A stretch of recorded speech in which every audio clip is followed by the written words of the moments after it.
Hello everyone, in this video we will solve one question of complex analysis from CSI Net June 2015 part C. Question is that P is a polynomial in complex variable. Suppose all zeros of P are in upper half plane, then these are the options.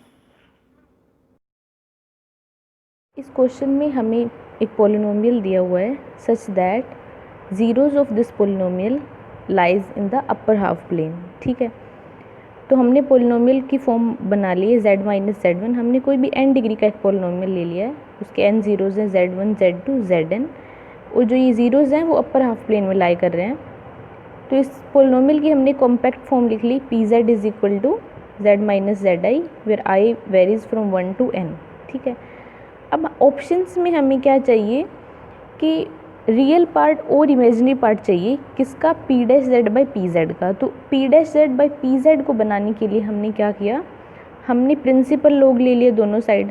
Principal log P Z is equal to principal log of this. अब principal log जब भी multiply पे apply होगा तो addition की form में convert हो जाएगा. यहाँ पे हम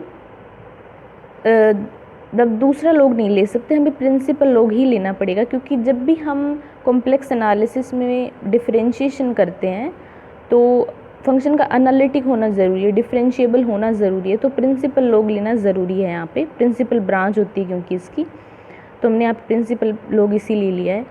तो अब हम दोनों साइड जब डिफरेंशिएट करेंगे तो हमें क्या मिल जाएगा, लॉग का डिफरेंशिएशन 1/pz और pz का p dash z. Right hand side जब हमने डिफरेंशिएशन किया तो हमें ये मिल गया. ठीक है, इस कॉम्पैक्ट फॉर्म हमने ये लिख ली. अब जो z है वो z क्या है, हमने इसको कोऑर्डिनेट की फॉर्म में लिखते हैं x प्लस अयोटा वाई और z के को a के प्लस अयोटा b के. यहाँ पे z के क्या है, zero of this polynomial which lies in the upper half plane. अब क्योंकि ज़ीरोज़ अपर हाफ प्लेन में लाई कर रहे हैं, इसका मतलब जो b के है वो स्ट्रिक्टली पॉजिटिव हो जाएगा. अब इस टर्म को हम और सिंप्लीफाई करने के लिए हम z माइनस जेड के कॉन्जुगेट से मल्टीप्लाई और डिवाइड कर देंगे. तो हमें नीचे मिल जाएगा z माइनस जेड के मॉड्यूलस का स्क्वायर और ऊपर मिल जाएगा z माइनस जेड के का कॉन्जुगेट. अब z को हम लिख देंगे x प्लस अयोटा वाई और z के को लिख देंगे a के प्लस अयोटा b के. ठीक है, ये टर्म मिल गई हमने. अब सिंप्लीफाई करने के बाद हमें p dash Z by P Z ये मिल गया. ठीक है, और h हमें दे रखा है कि zeros of polynomial lies in the upper half plane.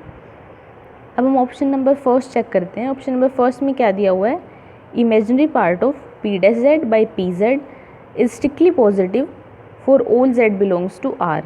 ठीक है, तो ये चेक करते हैं. तो हम कंसीडर करते हैं imaginary part of P dash Z by P z.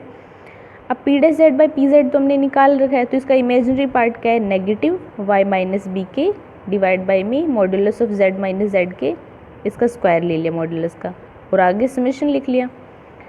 अब हमें ऑप्शन नंबर फर्स्ट में दिया है for all Z belongs to R. अगर जेड आर में बिलोंग कर रहा है तो इसका मतलब जिसका इमेजिनरी पार्ट है वो ज़ीरो हो जाएगा, मतलब वाई ज़ीरो हो गया. अगर वाई ज़ीरो हो जाएगा तो नेगेटिव नेगेटिव से मल्टीप्लाई करेगा तो ये प्लस हो गया, तो हमें ये टर्म ऑब्टेन हो गई. अब जो बी के है वो तो पॉजिटिव है, क्योंकि बी के में कहाँ से ऑब्टेन हुआ, जेड के से ऑब्टेन हुआ. जेड के इज इक्वल टू ए के प्लस अयोटा बी के, और जेड के अपर हाफ प्लेन में लाई कर रहा है, तो मतलब जो बी के है वो स्ट्रिक्टली पॉजिटिव होगा. अब बी के पॉजिटिव है, नीचे वाली टर्म भी पॉजिटिव है. इन सारी एन टर्म्स को जब हम ऐड पॉजिटिव टर्म को ऐड करेंगे तो हमें पॉजिटिव टर्म भी मिलेगी. इसका मतलब this is strictly greater than zero for all Z belongs to are. ठीक है, तो इसका मतलब ऑप्शन नंबर फर्स्ट राइट चला जाएगा. अब ऑप्शन नंबर सेकंड में हमें क्या बताना है, ऑप्शन नंबर सेकंड में हमें बताना है real part of iota time p dash Z by P z is less than equal to zero for all Z belongs to are. ठीक है, ऑप्शन नंबर फर्स्ट में हमें पी डैश बाई पी के बारे में बताना था, लेकिन यहाँ आयोटा टाइम बताना है. ठीक है, तो सबसे पहले आयोटा से मल्टीप्लाई करेंगे दोनों साइड. आयोटा से मल्टीप्लाई की तो हमें क्या मिलेगा, आयोटा टाइम्स एक्स माइनस ए, यहाँ पे iota into iota, iota square यहाँ पे प्लस हो गया, आयोटा स्क्वेयर माइनस और माइनस माइनस को मल्टीप्लाई किया तो ये प्लस मिल गया. तो इसका मतलब हमें iota time p dash Z by P क्या मिला, ये वाले टर्म मिल गई. अब हमें ऑप्शन में रियल पार्ट देखना है. इसका रियल पार्ट क्या होगा, वाई माइनस बी के डिवाइड बाई में मोड का स्क्वायर जेड माइनस जेड के और समेशन ले लिया. ठीक है, अब इस ऑप्शन में भी for all z belongs to r का है। अगर z r में बिलोंग कर रहा है तो y 0 हो जाएगा, y 0 हो गया तो हमें ये टर्म ऑब्टेन हो गई। हमें पता है b के तो पॉजिटिव है, उसको नेगेटिव से मल्टीप्लाई किया तो ईच टर्म नेगेटिव हो गई, तो इनको ऐड करेंगे तो हमें नेगेटिव टर्म ही ऑब्टेन होगी। इसका मतलब real part of iota time p dash by p is negative for all z belongs to r। अब नेगेटिव आया, ऑप्शन में भी हमें नेगेटिव बताना था, इसका मतलब ऑप्शन नंबर 2 भी राइट चला जाएगा। अब ऑप्शन नंबर 3 चेक करते हैं।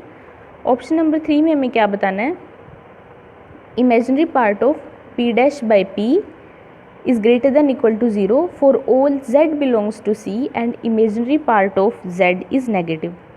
ऑप्शन नंबर फर्स्ट में भी हमें imaginary part of p dash by p बताना था और फर्स्ट में भी हमें imaginary part of p dash by p बताना था, लेकिन फर्स्ट में हमें for all z belongs to r बताना है और ऑप्शन नंबर 3 जो है उसमें for all z belongs to c है और imaginary part of z less than 0, मतलब कंडीशन का फ़र्क है बस।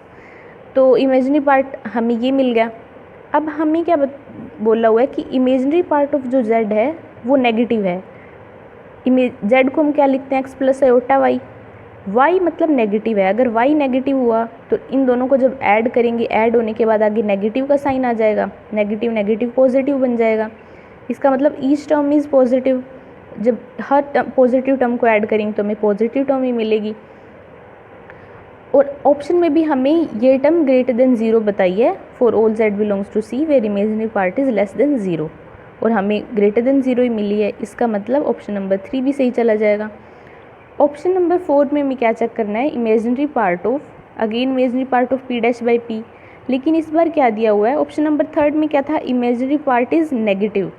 यहाँ पे क्या है, इमेजिनरी पार्ट इज़ पॉजिटिव, तो हमें क्या कंडीशन ऑब्टेन होगी वो देखनी है। Imaginary part p dash by p हमने ये लिख लिया। अब यहाँ पे इमेजिनरी पार्ट पॉजिटिव दे रखा है, यहाँ पे y पॉजिटिव है, तो हमें ये बताना है कि पॉजिटिव मिलेगा या नेगेटिव मिलेगा। ऑप्शन में हमें ये बता रखा है कि ये हमें नेगेटिव मिलेगा, ठीक है। तो हम ये ऑप्शन में हमें ये बता रहे हैं कि हमेशा पॉजिटिव मिलेगा, तो ये चेक कर लेते हैं कि पॉजिटिव मिलेगा या नहीं मिलेगा, क्या ये इन जनरल पॉजिटिव मिलेगा। तो अगर y हमारा ग्रेटर देन b के हुआ तो ये ब्रैकेट वाली जो टर्म है वो हमें पॉजिटिव मिलेगी, और जब पॉजिटिव टर्म को नेगेटिव से मल्टीप्लाई करते हैं तो वो नेगेटिव मिल जाएगी। तो इस तरह हमें सारी टर्म्स, अगर ईच टर्म में y is greater then b के हुआ तो सारी टर्म नेगेटिव हो जाएंगी, सारी टर्म नेगेटिव हो गई, उनको ऐड करेंगे तो हमें नेगेटिव ही मिलेगा। तो इसका मतलब हमें नेगेटिव टर्म मिल रही है। कब नेगेटिव मिल रही है, जब y is greater then b के, ठीक है। तो इन जनरल ये ट्रू नहीं है, क्योंकि जब y ग्रेटर देन b के है तो y माइनस बी के पॉजिटिव आ गया, और पॉजिटिव टर्म को नेगेटिव से मल्टीप्लाई किया तो हमें नेगेटिव टर्म मिल गई। और अगर ये हर एंट्री के लिए ट्रू है, हर एंट्री मतलब हर k के लिए ट्रू हुआ, तो ये जो ओवरऑल टर्म है वो हमें नेगेटिव मिलेगी, लेकिन ऑप्शन में हमें पॉजिटिव बता रखा है। तो ये इन जनरल ट्रू नहीं है, कुछ मतलब केसेस में ट्रू हो सकता है, लेकिन ऑप्शन में तो हमें इन जनरल बताना होता है। तो इसका मतलब ऑप्शन नंबर 4 हमारा रॉन्ग चला जाएगा। इसका मतलब फर्स्ट, सेकंड और third are right answer and first is false. Thank you.